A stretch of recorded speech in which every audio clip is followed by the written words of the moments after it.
인사하겠습니다. 잘 오셨습니다.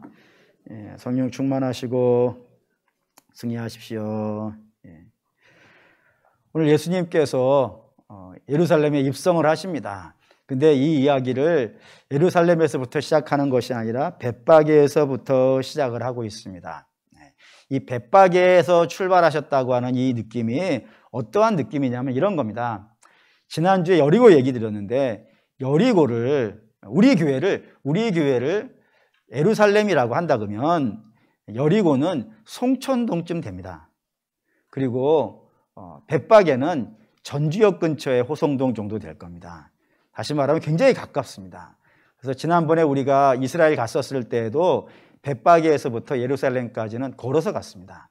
그 정도로 가까운 곳에 코앞에까지 도착을 하셨는데 이 코앞에 도착하셔가지고 예수님이 명령을 하나를 하시는 거예요. 그럼 한번 좀 읽어볼까요? 2절 3절입니다. 읽을게요. 이르시되 마을로 가라. 그리하면 곧 매인 나귀와 나귀 새끼가 함께 있는 것을 보리니 풀어 내게로 끌고 오라. 만일 누가 무슨 말을 하거든 주가 쓰시겠다 하라. 그리하면 즉시 보내리라 하시니 이 말씀을 명령으로 하셨는데 이게 매우 특이한 거예요. 일상적이지 않고 아주 이례적인 질문을 하신 거예요. 명령을. 두 가지가 그런데 첫째는 예수님이 짐승을 타시겠다 그러는 겁니다. 나귀를 타시겠다고. 근데 예수님이 이런 적이 없어요. 그러니까 나귀를 타시고 뭐 다니신다 이런 거를 예수님의 입장에서는 상상을 할 수가 없는 겁니다. 왜 그럴까요? 이유는 간단해요. 예수님 가난해서 그래요. 예수님이 얼마나 가난한지를 성경은 참 여러 가지로 표현을 해요. 예를 든다면 주께서 친히 이렇게 말씀하셨어요. 새도 둥지가 있고 여우도 굴이 있는데 당신은 머리 둘 것도 없다고. 거처할 것도 없는 이런 거를 뭐라 그러나요? 머리 둘 것도 없는 그런 삶을 사실 정도로 가난했었고 또 이런 것도 돼 있죠. 주님이 태어나신 곳이요. 마국간 구유예요. 그 말은 예수님만 가난한 게 아니라 예수님의 아버지도요. 가난했어요. 집안 대대로 가난한 집이에요. 근데 가난한데 이 짐승 나귀 타는 게 무슨 문제인가 하시겠지만 나귀 굉장히 비싸요. 얼마나 비싸냐면 이런 느낌 혹시 아실까요? 이스라엘은 말이 공식적으로 금지되어져 있어요. 말은 아무도 못 타요. 왕이든 누구든 아무도 못 타요. 그러면 우리식으로 말하면 이런 걸 거예요. 오해는 마세요. 우리나라에 외제차가 수입이 안 되는 거예요. 법으로 금지했어요. 그럼 어떤 차가 제일 비싸겠어요? 그게 그 차예요. 그런 느낌인 거예요. 말을 아무도 못하니까 나귀만 이제 탈 수 있는 거잖아요. 그럼 그 나귀를 가난한 자가 갖겠어요? 부자가 갖겠어요? 당연한 거예요. 부자가 다 가져요. 그래서 성경도 이렇게 쓰여 있어요. 이 사사기에 보면 야일이라고 하는 10장에 야일이라는 사사가 등장을 해요. 이 사사에게 30명의 아들이 있었는데 이 30명의 아들이 나귀를 탔다라고 되어 있어요. 아무나 타는 게 아니라는 거예요. 어떤 굉장히 높은 직책에 있어야 돼, 그 집안이. 또 다른 의미로 한다면은 나발 아시나요? 나발? 다윗이 도망자로 살고 있던 시절에 그 나발이 목축을 하던 그런 동네에 와서 살고 있었어요. 그래서 다윗이 군대를 가지고 그 나발의 경계에 있으니까 강도떼들이 나발의 재산을 훔쳐가지 못하게 됐어요. 그러자 다윗이 이제 추수 때가 돼가지고 양털 깎는 날이 돼가지고 정사스러운 날 아니냐. 당신 부자니까 우리에게 좀 먹을 걸 달라라고 부탁을 해요. 그러자 나발이 어떻게 해요? 못 주겠다 그러는 거예요. 그러니까 다윗이 열받았어요. 아니 이런 모욕을 주다니. 내가 다윗이 누군지 어떻게 아느냐 하면서 모욕을 엄청 줬거든요.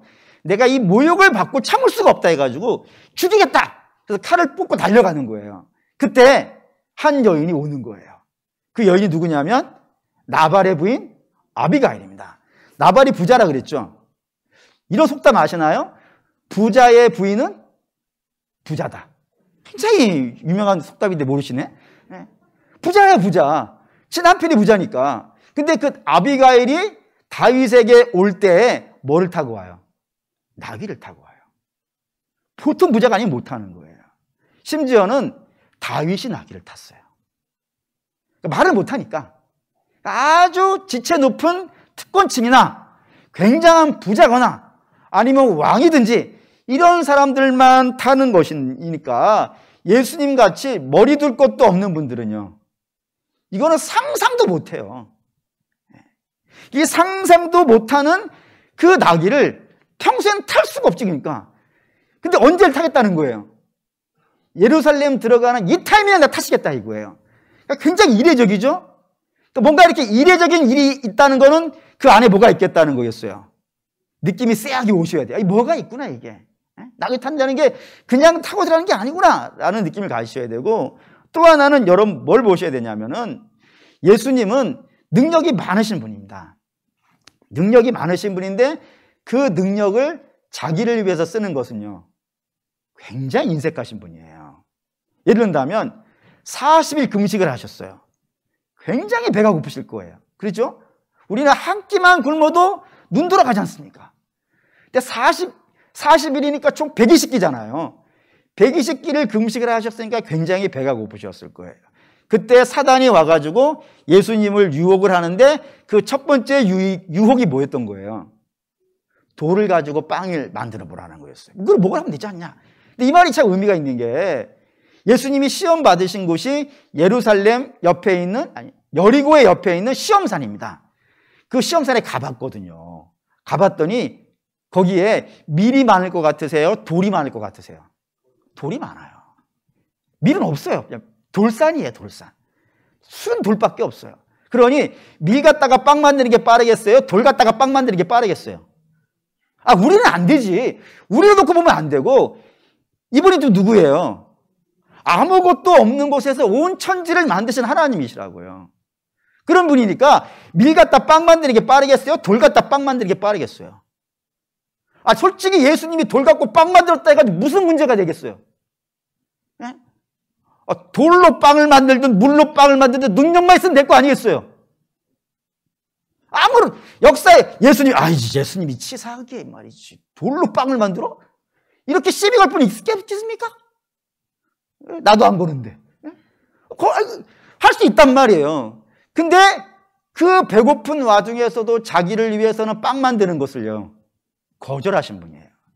근데 당신 눈앞에 허기진 백성 5,000명을 위해서는요, 오병이어를 하시는 거예요. 당신 앞에 나타나서 주여 우리 애를 불쌍히 여겨주십시오 하고 외쳤던 그 맹인된 소경들에게는요, 그 눈을 뜨게 해주시는 거예요. 가시다가도.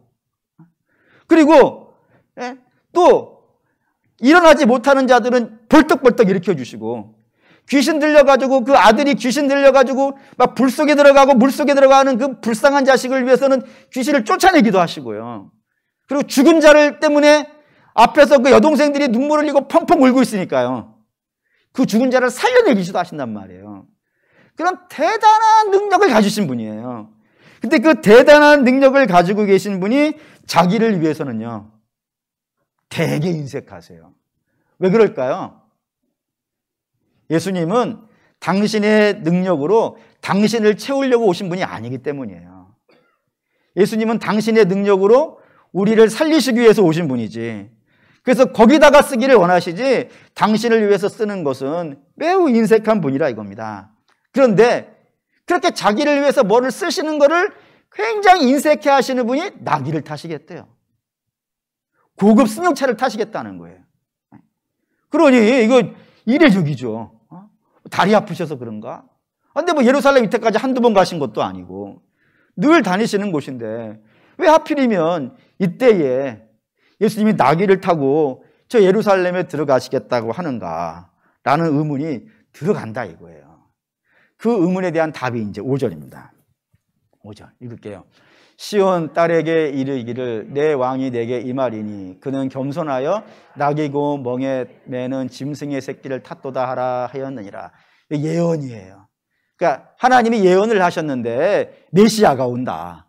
근데 내 메시아는 이 예루살렘에 들어갈 때 그냥 들어가는 것이 아니고 낙이 타고 들어갈 거다라고 예언을 하셨다 이거예요. 근데 그 예언이 앞에 이제 5절 앞에 보면 기억이라고 하는 넘버가 되어져 있어요. 그걸 따라서 밑으로 쭉 내려가면 그 예언이 어디에 있어요? 두 군데에 있어요. 하나는 이사야 61장 11절에 있고 또 하나는 스가랴 9장 9절에 있어요. 좀 놀랍다는 생각이 들지 않으신가요? 같은 예언을 두 군데다 놨다고요. 이런 게 많지가 않아요. 성경은 작은 책이에요. 여기다가 하나님의 모든 이야기를 다 담아야 돼요. 구원의 이야기를. 그러니 뭐 여기 담으려면 아무거나 막 있는 대로 다 담는 것이 아니고 하나님의 어떤 특별한 목적이 있는 것들만 담는단 말이에요. 아주 축약해가지고. 그런데도 불구하고 이 예언을 두 번이나 해놨다는 것은 이 예언이 어떻다는 거예요? 중요하다는 거예요. 중요하기 때문에 두 번을 기록을 했어요. 그 중요한 예언을 주께서 이 땅에 이루시기 위하여서 오늘 이 나귀를 타고 일부러 평소에 안 타시던 것인데 일부러 고의적으로 당신의 능력까지 사용하셔가지고 남의 나귀예요. 남의 나귀를 가져오는데 그냥 내줄 리가 없잖아요. 왜 가져가냐고 따질 거 아니겠어요.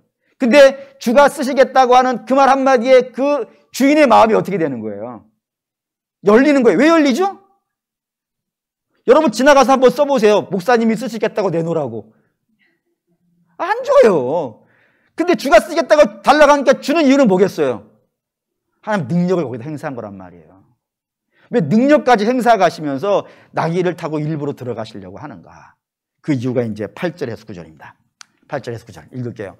무리의 대다수는 그들의 겉옷을 길에 펴고 다른 이들은 나뭇가지를 베어 길에 펴고 앞에서 가고 뒤에서 따르는 무리가 소리 높여 이르되 호산나 다윗의 자손이여 찬송하리로다 주의 이름으로 오시는 이여 가장 높은 곳에서 호산나 하더라. 여기 이제 네 가지 이야기가 들어가 있습니다. 네 가지 이야기.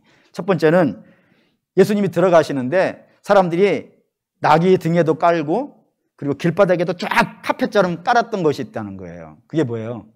겉옷이에요. 왜 겉옷을 거기다 깔았을까요? 우리가 일상적이지 않잖아요. 이유가 궁금하셔야 되는 거예요. 세 가지 이유가 있다고 되어 있어요. 고대인들에게, 그것도 이제 이스라엘 사람들에게, 고대 이스라엘 사람, 예수님 당시의 사람들, 그들을 붙잡고 당신의 재산 목록 1호가 뭐냐라고 물어보면 10명 중에 10명이 다 겉옷이라고 합니다. 그 이유가 세 가지가 있다는 거예요.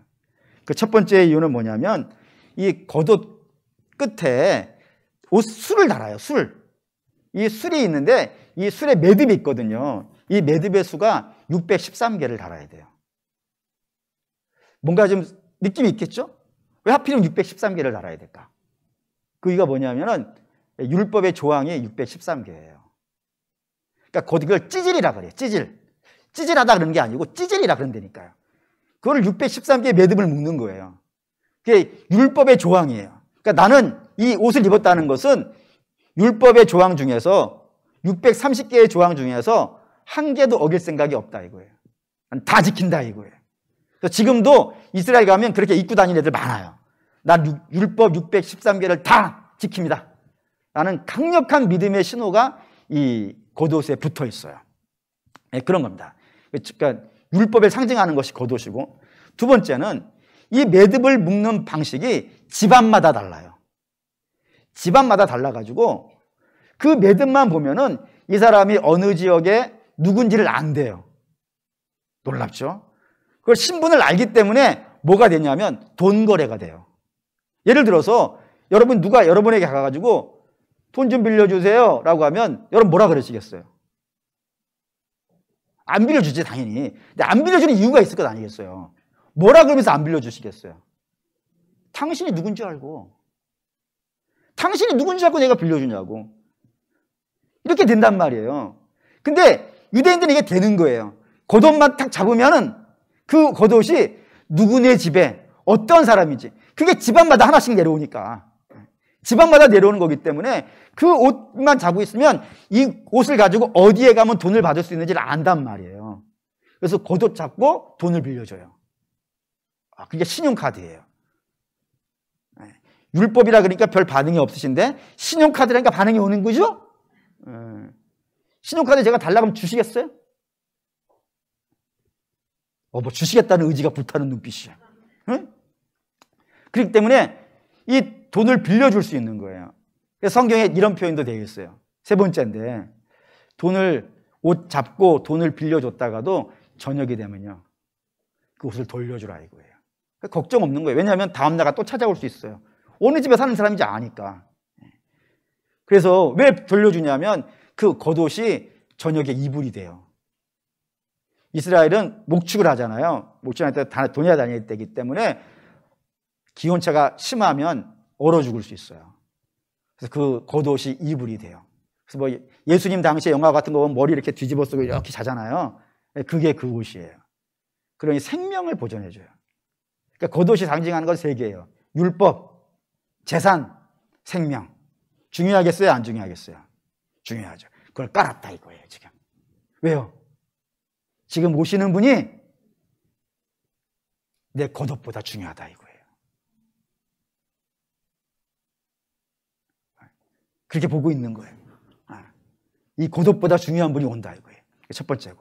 두 번째는 호산나예요. 두 번째는 나뭇가지를 베어 흔들었다고 되어 있어요.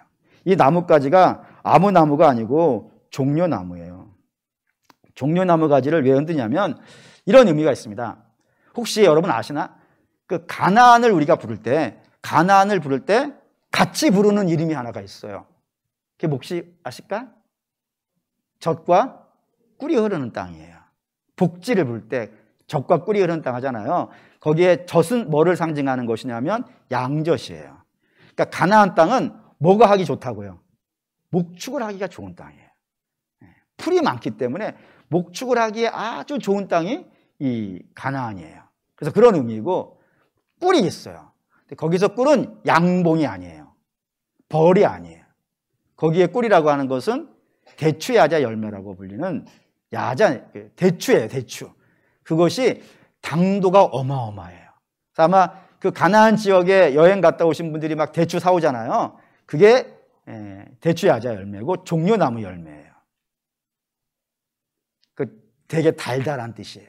그래서 출애굽한 이스라엘이 그 대추야자 열매, 꿀을 바라보면서 우리의 소망을 삼았던 그런 것이 이 꿀인데, 이 대추야자 나무를 흔들었다는 것은 예수님이 우리에게 뭐 같은 분이라는 거예요?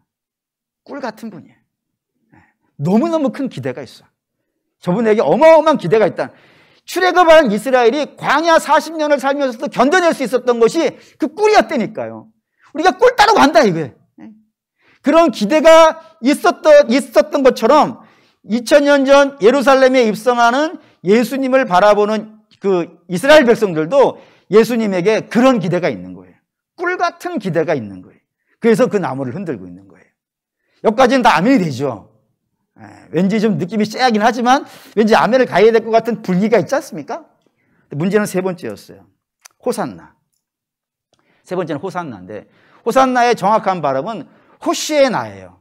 호시에 하고 나, 이렇게 두 개가 붙은 단어예요. 나라는 것은 뭐냐면 우리예요, 우리. 그리고 호시아는 구원하다 이거예요. 그래서 합쳐서 호시아나 그러면 뜻이 뭐가 되겠어요? 호산나예요. 그러니까 우리를 구원하여 주옵소서. 그러니까 예수님에게 왜 자기의 생명 같은 겉옷을 깔고 꿀 같은 기대를 흔들고 그러면서 외쳤냐면 저분이 뭐 할 수 있으니까 우리를 구원할 수 있다 이거예요. 여기까지는 하나도 문제가 안 돼요. 근데 문제는 여기서부터예요. 어디서부터 구원하느냐 이거예요. 저분이, 이 예루살렘 백성들이 저분이 우리를 어디에서부터 구원할 거라고 기대하기 때문에 겉옷을 깔고 나뭇가지를 흔들고 호산나를 외쳤냐 이거예요. 그게 어딜까요? 그게 죄가 아닌 거야. 문제는 어디서 구원해달라고요? 로마로부터 구해달라 이거예요. 로마의 압제로부터. 그 로마의 압제로부터 우리를 건져달라고. 너무 힘드니까 거기서 건져달라고 외치고 있는 거예요. 그래서 로마에서 이스라엘을 건지려면 어떤 방법을 써야 될까요? 그게 네 번째예요. 그게 다윗의 방법이에요. 다윗의 자손이라고 부르는 거예요. 다윗의 방법으로 구원이 달라고. 그 방법이 어떤 걸까요? 다윗 하면 떠오르는 게 뭐죠? 뭐 한 사람이라고요? 전쟁이에요. 왜 이 전쟁이 필요하냐면은 이 예루살렘은 원래는 여호수아에게 주어진 땅이었어요. 근데 여호수아가 차지를 못해. 전쟁의 영웅이잖아요. 여호수아만 해도. 그 여호수아가 예루살렘을 차지를 못해요. 뿐만 아니라 여호수아 뒤에 나온 사람들이 누구죠? 사사예요. 사사기죠. 사사기에 모두 12명의 사사가 나와요. 그 12명의 사사 중에 누구도 예루살렘을 차지하지 못해요. 그리고 그 12사사 뒤에 나오는 사람이 누구예요? 사무엘이에요. 미스바의 영웅이라고 불리는. 그 사무엘도 예루살렘을 차지하지 못해요. 그리고 사무엘 뒤에 나온 사람이 누구예요? 사울 왕이에요. 이스라엘 초대 왕이에요. 그 사울 왕도 예루살렘을 차지하지 못해요. 이유는 그 땅을 지배하는 자들이 너무 강해서 그래요. 그 땅을 누가 지배했냐면 여부스 족속이라는 족속이 그 땅을 지배를 했고, 그들도 강한 민족이지만 예루살렘 성 자체가 점령될 수 없는 지역에 있어요. 높은 산 위에 있어요. 산 위에 있는 데다가 반대편은 다 절벽이에요. 올라갈 수가 없어. 그리고 이쪽 편은 들어가는 문이 좁아요, 길이. 그래서 좁은 그 길만 딱 잡고 있으면은 군대가 두 줄로 와야 돼, 두 줄로. 군대가 이렇게 밀고 와야지 두 줄로 열맞춰서 오면 어떻게 되겠어요? 하나씩 쏘면 되는 거야, 거기서. 바위 굴려버리면 되고. 들어갈 수가 없는 거예요. 그래서 아무도 점령하지 못하는 성이었었는데 이 성을 다윗이 점령을 해요. 어떻게 점령을 하냐면 요압이라는 장군이 있는데 요압 장군에게 이 기온샘에서부터 예루살렘 성으로 들어가는 물샘이 하나가 있어요. 거기에 물을 이렇게 위에서 바가지를 밑으로 던져가지고 이렇게 길어 오르거든요. 그 수로가 있는 거야. 수직으로 되어 있는 그 수로를 타고 올라가라 그런 거예요. 다윗도 보통 사람은 아닌 것 같아. 그거 타고 올라가라고. 저도 가서 봤거든요. 깜깜해도 보이지도 않아요. 그런데 요압 장군이 이걸 타고 올라가는 거예요. 군대, 특공대, 공수부대. 응? 그런 사람들이 타고 올라가는 거예요. 타고 올라가서 그 성문을 열어요. 열어서 들어가서 정말 놀라운 방법으로 예루살렘 성을 차지해요. 그래서 이스라엘에게는 다윗 하면은 전쟁의 영웅이에요. 어떻게 할 수 없는 일을. 근데 지금 이스라엘 형편이 딱 그런 거예요. 여부스 족속이 예루살렘을 차지하고 있는 것처럼 지금은 여부스 족속보다 더 강한 자들이 차지하고 있단 말이에요. 그게 누구예요? 로마예요. 예수님 당시에 로마는 상상을 할 수 없을 만큼 대단한 나라예요. 지금도 혹시 독수리 문장을 갖고 있는, 로마의 상징이 독수리인데 독수리 문장을 갖고 있는 나라들은 당시 한껏 발달하던 나라예요. 1, 2차 세계대전 때 독일이라든가 지금의 미국도 독수리 상징이에요. 전부 다 어마어마한 나라를 상징할 때 이 독수리를 쓰는데 로마가 그렇다고요. 그러니 누가 이길 수 있겠어요? 아무도 못 이겨요. 그런 나라가 지배하고 있을 뿐만 아니라 심지어는 성전의 담이 2.5m예요. 성전의 담을 2.5m까지 높여놓은 이유는 뭘까요? 밖에서 못 보게 하기 위해서요. 높여놨는데 이 옆에다가 로마가 성을 쌓았어요. 그 성이 안토니오 요새라고 하는 성을 쌓았어요. 왜 성을 쌓았을까요? 안에 들여다보려고. 그럼 이스라엘이 이게 용납이 안 되는 거예요. 근데 그걸 아무도 말 못해요. 로마가 했으니까. 성전에 막 이방의 군대들이 쳐들어와도 아무 말도 못해요. 왜요? 로마가 하니까. 그 정도의 힘이 있는 나라예요. 뿐만 아니라 그 예루살렘을 로마만 지배하고 있는 게 아니라 로마가 임명한 월급장의 임금이 하나가 있어요. 혹시 그 월급장의 임금을 분봉왕이라고 그러거든요. 그 분봉왕의 이름을 아실까요? 헤롯 가문이에요. 헤롯이 뭘 했는지 아시죠? 예수님이 태어났을 때 예수님 태어난 인근 지역의 2살 밑에 아이를 다 죽인 왕이에요. 아무도 말 못해요. 마치 바로가 유대인의 아이들을 나일강에 집어넣었을 때 노예된 이스라엘이 아무 말도 못하듯이 헤롯이 그렇게 다 죽이는데도 아무 말도 못해요. 그 정도로 강력한 힘이 헤롯에게 있어요. 심지어는 헤롯은 사막 한 군데에 수영장을 만든 사람이에요. 놀라운 사람이에요. 그런 힘이 있어요. 뿐만 아니라 그 예루살렘을 바리새인들이 지배하고 있어요. 사두개인들이 지배하고 있고, 그리고 세리라고 하는 탐관오리들이 그 땅을 다 지배하고 있어요. 이 악한 자들이 너무 진이 강력해가지고 그 안에서 이스라엘 백성들은요 견뎌낼 수가 없는 거예요. 그래서 오매불망 누가 와서, 다윗 같은 사람이 와서 우리를 저 악한 자들에서부터 건져달라고 오매불망 기다리고 있었는데 그런 분이 나타났단 말이에요. 얼마나 강력해요. 5천 명을 먹이시기도 하시고 얼마나 대단한 능력이 있었는지 말 한마디에 풍랑이 잠잠해지는 거예요. 그리고 나사로야 나오라 했더니 죽은 자가 나오는 거예요. 이 이야기를 다 들었던 사람들이란 말이에요. 그 자리에 있었던 사람도 있을 것이고 어쩌면 여기에 있던 사람들 중에는 자기가 몸이 예수님에 의해서 나아짐 받은 사람도 있을지 모르겠어요. 그리고 어떤 사람은 자기 눈앞에서 미친 사람이, 귀신 들린 사람들이 깨끗해지는 걸 본 사람도 있을 것이고 그 5천 명이 먹던 그 빵을 먹은 사람도 있을지 모른단 말이에요. 그런 사람들이 저분이야말로 우리를 이 고난에서부터 건져내시기 위해서 로마를 무찌르고 헤롯 왕을 쫓아내고 바리새인과 사두개인의 악한 것들을 몰아내고 그리고 세리들을 쳐부숴서 우리를 구원해 주실 분이라고 그렇게 기대했단 말이에요. 그래서 겉옷을 깔고 나무를 흔들고 호산나 다윗의 자손이여라고 이렇게 외치고 있었단 말입니다. 어마어마한 기대를 품은 거예요. 근데 그런 어마어마한 기대를 품은 백성들 사이를 주님이 못하고 지나가시는 거예요. 낙이 탔다 이거예요. 그게 뭔 뜻이겠어요? 그게 뭔 뜻이겠어요? 난 다윗처럼 할 생각이 없다 이거예요. 난 로마를 없애려고 온 자도 아니고 헤롯 가문을 멸절시키려고 온 것도 아니고 바리새인이나 사두개인을 쫓아내려고 온 것도 아니고 세리들을 망하게 하기 위해서 오지도 않았다 이거예요. 만약에 그게 예수님의 목적이었으면 나귀를 타면 안 돼요. 뭐를 타고 와야 될까요? 말을 타야지. 말은 뭐니까요? 전쟁의 동물이거든요. 정복의 상징이거든요. 실제로 예수님도 그렇게 하세요. 볼까요? 요한계시록 19장 11절 읽겠습니다. 또 내가 하늘이 열린 것을 보니 보라 백마와 그것을 탄 자가 있으니 그의 이름은 충신과 진실이라. 그가 공의로 심판하며 싸우더라. 여기에 백마 타고 오시는 이가 있어요.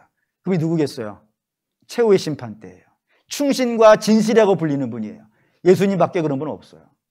예수님이 마지막 때에 이 세상을 오실 때는 말 타고 오신다는 게 뭐겠어요? 심판하실 거예요.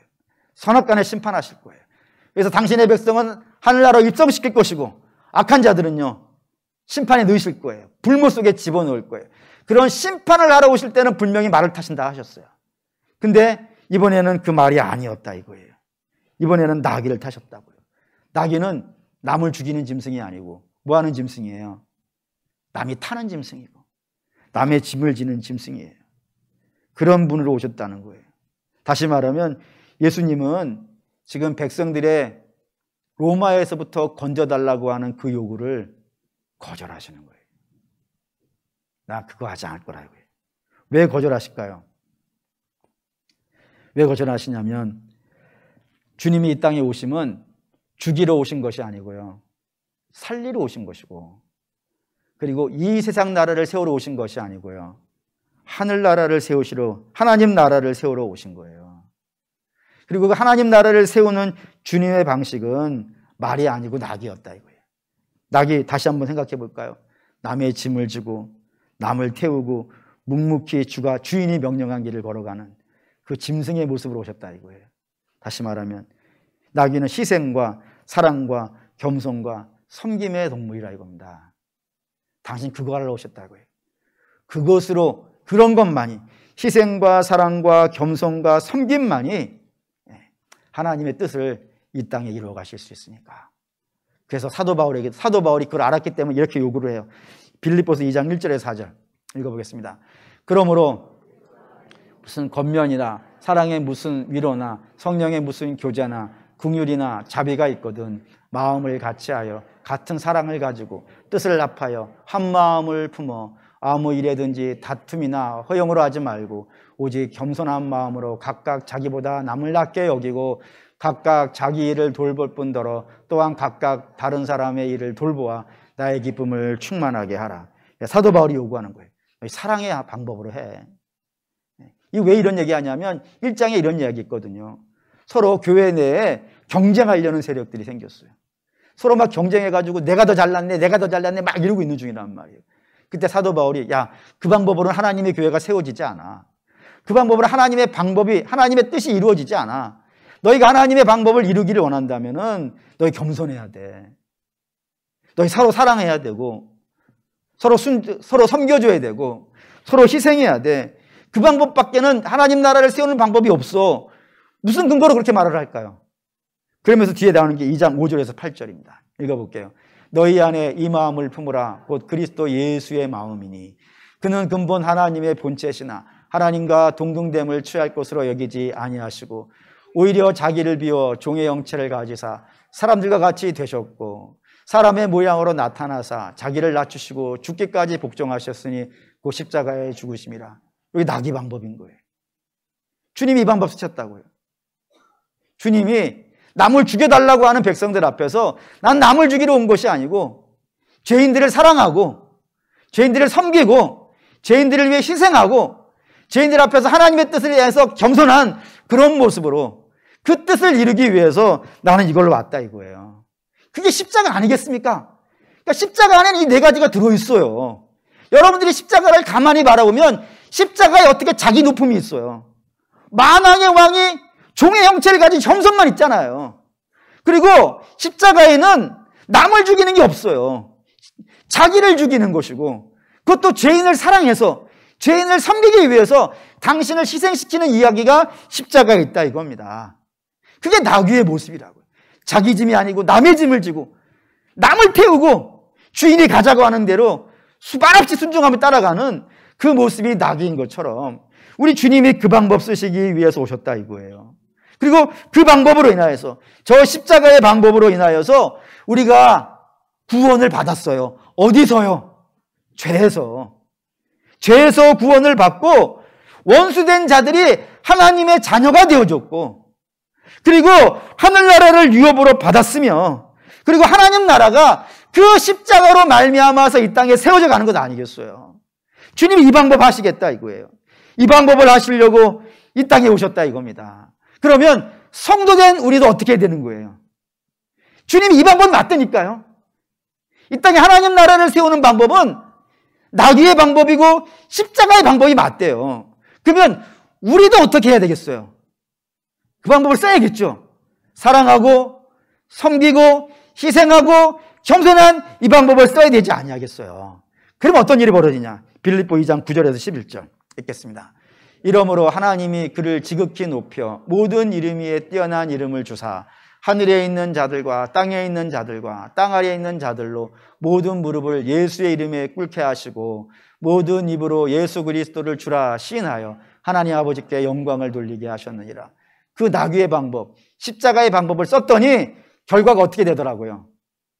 하나님이 영광을 받으시더라 이거예요. 하나님이 영광을 받으시더라. 그러니 우리가 당연히 이 방법 써야겠죠. 하나님이 이걸로 영광 받으신다는데 다른 방법이 아니라 남을 지배하고 남을 공격하고 남을 이기고 남 머리 위에 서가지고 내가 이겼네 하면서 자랑하는 그걸로 하나님 영광 받으시는 것이 아니라 사랑하고 희생하고 겸손하고 섬기는 그 방식으로 하나님이 영광을 받으신다고 하니까 우리도 당연히 이 방법 써야겠죠. 근데 문제가 여기 있어요. 우리 어느 방법이 좋아요? 예수님 방법이에요? 아니면 예루살렘 살고 있는 백성들의 방법이에요? 예수님의 방법은 희생과 사랑과 겸손과 섬김이라고 했는데 백성들은 그 방법이 아니죠. 그 방법은 백성들의 방법은 남을 죽이고 남을 이기고 남을 쫓아내고 남 머리 위에 서서 내가 이겼다라고 소리지는 그 방식으로 해달라고 하는 것이 백성들의 방법이고 예수님의 방법은 사랑과 희생과 섬김과 겸손이라고 했는데 우리는 어느 방법이 더 마음에 드시나요? 어느 방법을 구하시나요? 기도할 때 뭘 달라고 하시나요? 사실 우리는 정직하게 얘기해서 후자 아닙니까? 그래서 우리는 이렇게 기도를 많이 해요. 주님, 저를 높여주셔서 제가 이기게 해주셔서 제가 금메달 따게 해주셔서 제가 좋은 대학 가게 해주셔서 내가 좋은 직장 취직하게 해주셔서 내가 월급 많이 받게 해주셔서 하나님께 영광을 돌리게 해주세요. 이런 기도는 많이 하죠. 근데 주님, 저를 좀 죽여주세요. 저를 좀 낮춰주세요. 저로 하여금 겸손하게 해주세요. 저로 하여금 희생하게 해주세요. 저로 하여금 사랑할 수 없는 사람을 좀 사랑할 수 있게 해주세요. 라는 기도가 얼마나 될까요? 이게 참 우리에게 안타까운 방법입니다. 분명 예수님이 최후 심판을 하실 때에는 말 타고 오시겠지만 그 전까지는 그 방법이 아니라는 거예요. 하나님은 최후 심판이 있기 전까지는 하나님이 영광 받으시는 방법은 사랑과 희생과 섬김과 겸손이라 했는데 우리는 그 방법이 별로 마음에 안 드는 것 같아요. 저도 그런 것 같아요. 그래서 가끔 그런 생각을 해요. 하나님, 제가 좀 유명한 목사가 되게 해주세요. 근데 최근에 유명하면 안 되겠다는 생각을 좀 가졌죠. 나중에 그건 때 되면 얘기하고. 그렇습니다. 사랑하는 우리 믿음의 성도 여러분, 주님의 뜻을 이어받는다는 것, 이렇게 말씀하셨어요. 너희가 나를 따르려거든 어떻게 하라고요? 자기를 부인하고 십자가를 지고 오라고. 그 십자가를 진다는 게 그냥 뭐 필리핀에 가니까 그러고 있다면서요. 부활절쯤 되면 사람들이 실제 나무에 막 달리고 그런대요. 마취하고. 미친 짓 아니에요. 우리 주님이 그거 하라는 것이 십자가 지라는 거겠어요. 우리 주님이 지라고 한 십자가는 사랑과 희생과 섬김과 겸손의 십자가예요. 그걸 지고 쫓아오라는 것인데 그런 거 질 생각은 안 하는 우리의 모습이 참 안타깝다 이겁니다. 그로 사랑하는 믿음의 성도 여러분, 자꾸 높아지려고 하지 마시고 자꾸 남을 이기려고 하지 마시고 유명해지려고 할 필요도 없어요. 물론 걱정하지 않으셔도 돼요. 걱정하지 않으셔도 되는 것은 하나님이 뜻이 있으시면 우리 높이실 거예요. 그렇지 않겠습니까? 아무도 아닌 다윗을 왕으로 삼으시잖아요. 노예였던 요셉을 총리로 만드시잖아요. 그러니까 하나님은 당신이 뜻하시는 바가 있으면 우리에게 5달란트도 주실 수 있고 2달란트도 주실 수 있는 분이에요. 그러니까 그런 건 잘 되고 이런 것들은 다 하나님께 맡기시면 돼요. 주님 뜻에 맡깁니다. 그리고 우리 열심히 살면서 뭐 하시는 거예요? 사랑하고 겸손하고 희생하고 섬기고 이거를 위해 좀 많이 기도하셔야 된다 이겁니다. 그래서 마지막에 이런 생각을 했어요. 예수님이 예루살렘 입성하실 때, 낙이 타고 입성하실 때 표정이 어떤 표정이었을까? 백성들은 자기들만의 기대가 있는 거예요. 하나님과 관계없이 자기들만의 가진 기대가 있어가지고 막 옷 깔고 오를 때 막 웃으면서 그랬겠죠. 근데 우리 주님은 좀 비장했을 것 같아요. 나는 너희가 원하는 방식을 쓰지 않을 거야. 나는 하나님의 방식을 쓸 거야 라고 하는데 어떻게 같이 웃을 수 있겠어요? 비장했겠죠. 그래서 결국에는 예수님의 뜻과 백성들의 뜻이 달라져가지고 백성들이 나중에 어떻게 해요? 이 환호했던 백성들이요, 예수님 죽이라 그래요. 내 뜻대로 안 해주니까. 오히려 바나바를, 그 살인자를 살려달라 그래요. 그러니 이 길을 가시는 예수님의 표정이 비장할 수밖에 없을 거예요. 그거와 마찬가지로 우리의 표정도 그럴 수밖에 없지 않을까요? 대다수의 사람은 그런 걸 가치 있게 생각하지 않아요. 십자가를 아는 백성들만 그 방식이 맞다라고 주장하는 거니까 대다수의 사람하고는 다른 길일 거예요. 그런 신앙생활을 제대로 하려면은 만만치 않아요. 만만치 않아요. 그래서 만만치 않기 때문에 기도를 많이 해야 돼요. 주님, 제가 이 길을 가야겠는데 제 힘으로 못 가겠습니다.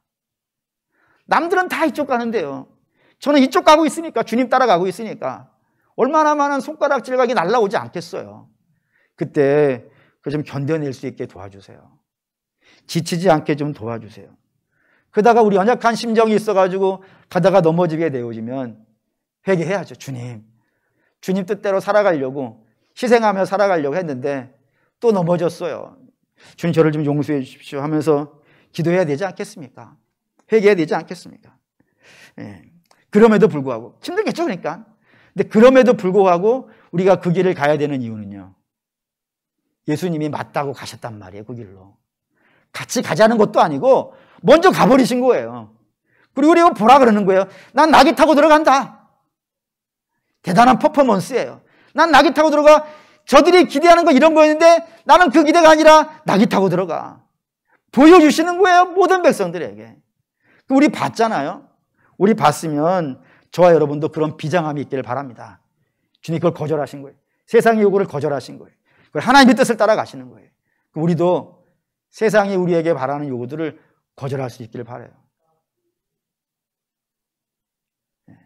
육신의 정욕과 안목의 정욕과 이생의 자랑을 따라 살아가는 그 요구를 거절하시고, 주님이 맞다고 하신 이 방법, 사랑의 길을 가게 하시고, 겸손의 길을 가게 하시고, 섬김의 길을 가게 하시고, 희생의 길을 갈 수 있도록 제게 믿음을 더하여 주십시오. 이 기도가 어쩌면 이 시대에, 교회의 영광이 무너지고 있는 이 시대에 우리가 시작해야 되는 부분이 아니겠는가 생각해 봅니다. 그런 믿음이 저와 여러분에게 이 예배를 통하여서 있게 하시고, 있으셔가지고 이 성전에서부터 우리 사랑과 희생과 겸손과 섬김의 삶을 교회에서뿐만 아니라 가정에서도 사회에서도 걱정하지 마세요. 하나님이 계시니까. 하나님 없다 못하지요 이거. 근데 하나님이 우리 함께 하신다 했으니까 이길 거예요. 우리가 승리할 거예요. 그 방법으로 이길 거예요. 그 방법으로 승리하시는 저와 여러분 되시기를 주의 이름으로 축원합니다.